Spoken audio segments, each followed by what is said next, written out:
আচ্ছা, তুমি যে কোশ্চেনটা করছিলে, তাহলে আমরা কিভাবে হচ্ছে বের করবো ক্রিটিক্যাল অ্যাঙ্গেলটা, তাই তো?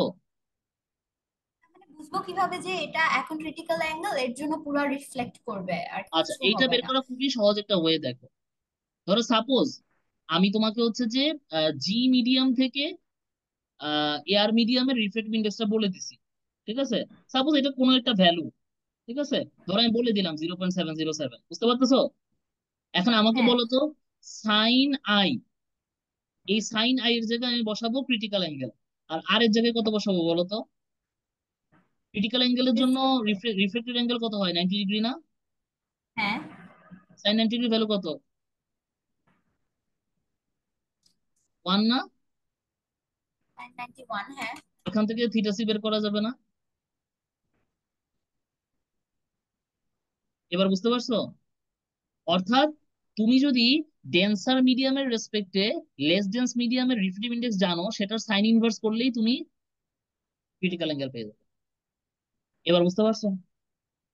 বুঝতে বাট পেরেছি। কন্ডিশন হচ্ছে অবশ্যই ডেন্সার মিডিয়াম থেকে লেস ডেন্স মিডিয়ামে যাইতে হবে, আদারওয়াইজ এটা হবে না। আচ্ছা। আচ্ছা, এবার আমরা একটু বইয়ে ফেরত যাই। আমার মনে হয় কনসেপ্টটা পুরোটাই বুঝাতে পারছি। এই দেখো, এখানে এগুলোই সব বলা আছে, ঠিক আছে? এই যে দেখছো, হ্যাঁ। বিভিন্ন অ্যাঙ্গেলে ফেলাচ্ছে, দেখছো? বিভিন্ন অ্যাঙ্গেলে। তারপর যখন তুমি রিফ্রেক্টিভ ইন্ডেক্স, তুমি ক্রিটিক্যাল অ্যাঙ্গেলের চেয়ে বেশি অ্যাঙ্গেলে ফেলাইছো, তখন কিন্তু ইন্টারনাল রিফ্লেকশন শুরু হয়েছে, দেখছো? এই ছবিটা দেখছো? হ্যাঁ। এই যে গ্লাস থেকে এয়ারে, দেখো, প্রথমে কিন্তু কি হচ্ছে, প্রথমে কিন্তু সুন্দর মতো গেল, রিফ্লেক্ট হইলো, কিছু অংশ রিফ্লেক্ট হইলো, তারপর আবার অ্যাঙ্গেলটা বাড়াইলা, দেখছো? বাড়াইলা, কিছু অংশ রিফ্লেক্ট হইলো, কিছু অংশ রিফ্লেক্ট হইলো। তারপর দেখো, যখন তুমি ক্রিটিক্যাল অ্যাঙ্গেলের চেয়ে বাড়াই, এটা হচ্ছে ক্রিটিক্যাল অ্যাঙ্গেল, যখন তুমি ক্রিটিক্যাল অ্যাঙ্গেলে ফেলছো, তখন কিছু অংশ রিফ্লেক্ট হচ্ছে, কিছু অংশ রিফ্লেক্ট হচ্ছে 90 ডিগ্রি অ্যাঙ্গেলে। বুঝা গেছে? যখন তুমি ক্রিটিক্যাল অ্যাঙ্গেলের চেয়ে বড় অ্যাঙ্গেলে লাইট ফেলছো, তখন কোনো রিফ্লেকশন হবে না, কমপ্লিটলি রিফ্লেকশন হবে, 100%। ওকে। ক্লিয়ার? নর্মাল রিফ্লেকশনের সঙ্গে এটাই ডিফারেন্ট। নর্মাল রিফ্লেকশনে 100% রিফ্লেকশন হয় না, কিন্তু টোটাল ইন্টারনাল রিফ্লেকশনে 100% রিফ্লেকশন। টোটাল ইন্টারনাল রিফ্লেকশন পুরো 100%? এই যে দেখো, পুরো 100%। এখানেও কিন্তু রিফ্লেকশন হচ্ছিল, এখানেও হচ্ছিল, এখানেও। হ্যাঁ, হ্যাঁ। বাট কিছু পার্ট রিফ্লেকশন হচ্ছিল, কিছু পার্ট রিফ্লেকশন হচ্ছিল। বাট নাও কমপ্লিটলি 100% রিফ্লেকশন হচ্ছে, নো রিফ্লেকশন। তার মানে এখান থেকে কি বুঝলা? যদি কোনো অ্যাপ্লিকেশন থাকে, যেমন অপটিক্যাল ফাইবারে আমাদের 100% রিফ্লেকশন করা দরকার পড়ে, then you will use the concept of total internal reflection critical angle. Clear? বুঝা গেছে? জি ভাইয়া। এই কনসেপ্টটা বাকিটা বইয়ে যা লেখা আছে এগুলো পড়ো। এই যে এটাই আমি বলছি, total because 100% of the light is reflected, internal because it happens inside the glass, and reflection because the ray is internally reflected. That's why it is called total internal reflection. Clear? Total reflection, বাকি জি জিনিসগুলো ভাইয়া, এখানে জি। আছে, এগুলো একটু নিজে নিজে পড়ে নিও, এগুলো আমার পড়ানো কিছু নাই। ওকে, তো এই আর কি, এগুলা এখান থেকে পারবা, এগুলা মেইন কনসেপচুয়াল কিছু কিছু বলা আছে। ক্রিটিক্যাল অ্যাঙ্গেল এন্ড রিফ্রেক্টিভ ইন্ডেক্স, এটাও তো পড়াইছি, তাই না? এই যে পড়াইলাম সাইন 90 ডিগ্রি 1, বুঝছো? হ্যাঁ। এটাও পড়াইছি। আমরা একটা ম্যাথ, এই ম্যাথটা দেখলেই বুঝবো। Find the critical angle C for diamond. তা ডায়মন্ডের রিফ্রেক্টিভ ইন্ডেক্স তো দিয়ে দিছে, তাই না? তার মানে কি, সাইন ইনভার্স কত হবে? 1/2.40 ইকুয়ালস টু, এটাই পাবো আমার কি, থিটা সি। বুঝা গেছে? এখন তুমি বলতো ভাইয়া 1/, করলেন কেন? কারণ এখানে দেখো 2.40, সাইন ইনভার্স 2.40 করলে তুমি কিছু পাবা? পাবা না তো, সাইনের ভ্যালু কখনো 1 এর চেয়ে বড় হয় না। এখানে আসলে যেটা বোঝানো চাইছে যে এখানে ডায়মন্ডের রিফ্রেক্টিভ ইন্ডেক্স দেওয়া আছে এয়ার এর রেসপেক্টে, কিন্তু আমরা রিফ্রেক্টিভ ইন্ডেক্স কার জন্য বের করি? এটা না, ডেন্সার থেকে লেস ডেন্স। তার মানে এটা কত হবে? 1/, তার মানে 1/, ক্লিয়ার?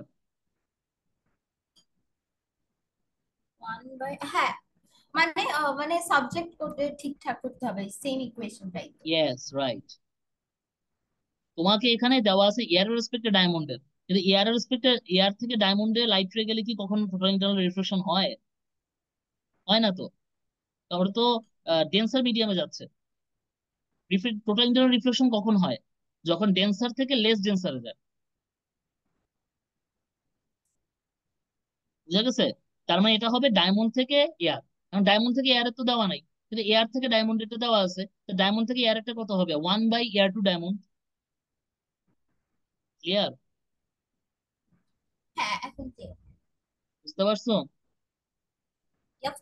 এগুলো কিন্তু সব ডিগ্রিতে ক্যালকুলেশন করা, আবার রেডিয়ানে করো না, তার অ্যান্সার ভুল হবে। অপটিক্যাল ফাইবারে এই জিনিসটাই করে। অপটিক্যাল ফাইবারে যেটা থাকে, যে ওদের কোর আর ক্ল্যাড বলে একটা ব্যাপার থাকে। ধরো তুমি যদি ওদের আমরা একটু পড়ছিলাম হালকা, সো আমি একটু এঁকে দেখাই তোমাকে। মানে ওদের দুইটা লেয়ার থাকে, দুইটা না আসলে ওদের অনেক লেয়ারই থাকে। তবে মেইনলি ভিতরে যেই আমি ব্লু কালিতে যেটা ড্র করছি এটাকে বলে কোর, আর বাইরেটাকে বলে ক্ল্যাড। বুঝতে পারছো? এবং দুটাই থাকে গ্লাসের, but different different refractive index. এবং এমন ভাবে ডিজাইন করা হয় যে তোমার কোরটা থাকে ডেন্সার, আর ক্ল্যাডটা থাকে লেস ডেন্সার। সো যেটা হয়, যখন কোর থেকে লাইট যখন কোর থেকে তোমার লাইট যাবে ক্ল্যাডে, তখন যদি রিফ থিটা সি মানে ক্রিটিক্যাল অ্যাঙ্গেলের চেয়ে বেশি অ্যাঙ্গেলে হয়, তাহলে টোটাল ইন্টারনাল রিফ্লেকশন হবে না? এইভাবে লাইটটা প্রপাগেট করে, এভাবে প্রপাগেট করবে। বুঝা গেছে? এখন তুমি বলতে পারবে, হ্যাঁ লাইট কেন ব্যবহার করে? কারণ লাইটের স্পিড অনেক বেশি, এই কারণে সিগন্যালটা অনেক তাড়াতাড়ি যেতে পারে। আরো অনেক ফ্যাসিলিটিস আছে, সেই দিকে না গেলাম। বাট বুঝতে পারছো? ব্যান্ডউইথ বেশি। হ্যাঁ। হ্যাঁ। এখানে টোটাল ইন্টারনাল রিফ্লেকশন কনসেপ্টটা ইউজ করা হয় অপটিক্যাল ফাইবারে। আচ্ছা, সো এই যে এগুলাই বলা আছে এখানে, ছবিগুলো একটু দেখবা, এই আর কি।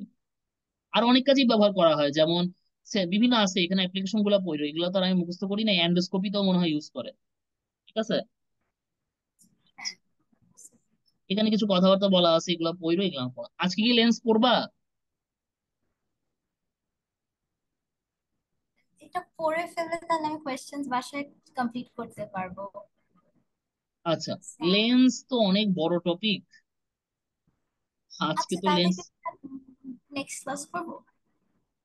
হ্যাঁ আমরা হচ্ছে নেক্সট ক্লাসে পড়ি, কারণ আজকে আসলে অনেকক্ষণ ধরে এই রিফ্লেকশন পার্টটা বুঝাইছি। লেন্স রিফ্লেকশনারই অ্যাপ্লিকেশন, বাট টপিকটা অনেক বড় আর কি। বুঝছো? মানে এইটার সাথে অনেক টপিক আছে, তো এগুলো আসলে একদিনে পড়াইলে একটু কষ্টই হবে আর কি। আচ্ছা, লেন্সটা তুমি কালকে পড়ো। কালকে কি তুমি, আগামীকালকে তুমি একটু দুপুরে ক্লাস তবে করতে পারবা? হ্যাঁ, কালকে আমি সারাদিন বাইরে থাকবো, সকাল থেকে। আচ্ছা, কালকে তুমি সকাল থেকে একদম। হ্যাঁ, সকাল 8টা থেকে বাইরে থাকবো। আচ্ছা, তাইলে তুমি সানডেতে পড়ো, ঠিক আছে? সানডেতে পড়ো। সানডেতে তুমি সানডেতে তুমি কখন কখন পারবা সানডেতে? সানডেতে আমার ক্লাস হচ্ছে 3:30 থেকে 7টা পর্যন্ত, মানে আস্তে আস্তে 7টা বাজবে। আচ্ছা, তা সকালে পড়ে ফেলো, সকালে। ওকে। ঠিক আছে? সকালে পারবা না? হ্যাঁ, পারবো। আচ্ছা, সকালে একটু বেশি সকালে পড়তে পারবা, 8টা বাজে? হ্যাঁ, পারবো। তাহলে সকালে 8টা বাজে পড়ো, ঠিক আছে? তাহলে আমার জন্য একটু সুবিধা হয়। ওকে। আচ্ছা, তাহলে ওই দিন হচ্ছে আমরা এই লেন্সের পুরো কনসেপ্ট টপিকটা শেষ করে দিব। আর ডিসপারশনে তেমন কিছু নাই, সো ট্রাই করবো ডিসপারশনটা শেষ করে দেওয়ার, এই আর কি। ঠিক আছে? ওকে। হুম। ওকে, তাইলে আল্লাহ হাফেজ। আল্লাহ হাফেজ।